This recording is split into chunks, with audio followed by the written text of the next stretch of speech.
Once you have created a schedule, you can adjust the ordering of rows within the schedule. In the project browser, I'll expand the Schedules Quantities branch and double-click the mechanical equipment schedule to open that view. The schedule currently shows all of the mechanical equipment components in the project, but they're not arranged in a logical order.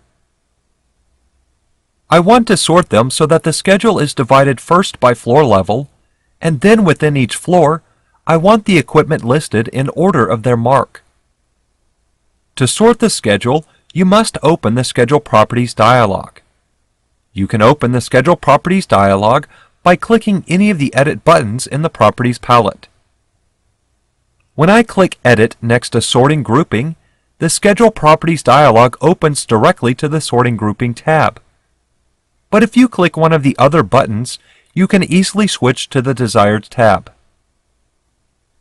On the Sorting Grouping tab, the Sort By selection currently says None, indicating that the schedule is currently unsorted.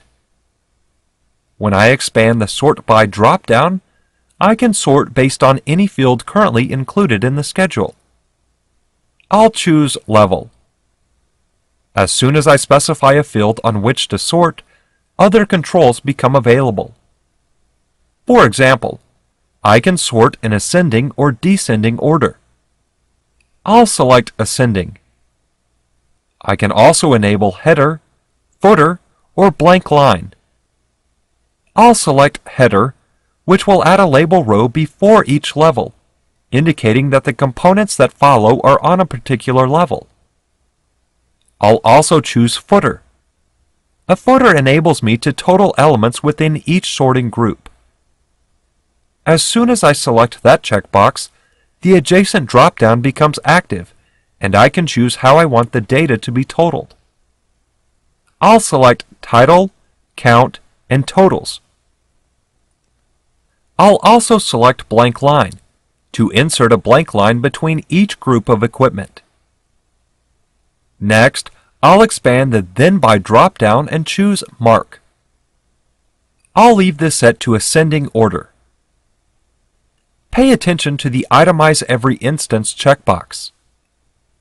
Since I want each piece of equipment to have its own entry in the schedule, I'll leave this selected. But if this were an air terminal, plumbing fixture, or lighting fixture schedule, I might want to deselect this option, since I'd only want to see each different type of component, not every instance of every type. I'll also select Grand Totals, since I want to know the total number of equipment that I have in the entire project. Again, I can choose how I want the data to be totaled. I'll leave this set to Title, Count, and Totals. Then I'll click OK.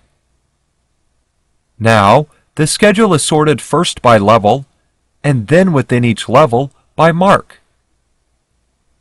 Each level shows the total number of mechanical equipment components on that level, and at the very bottom of the schedule, I can see the total number of mechanical equipment components in the project. Remember that a schedule is just another way of looking at the building model. As I add more equipment, the schedule will automatically update to reflect the changes I make to the model.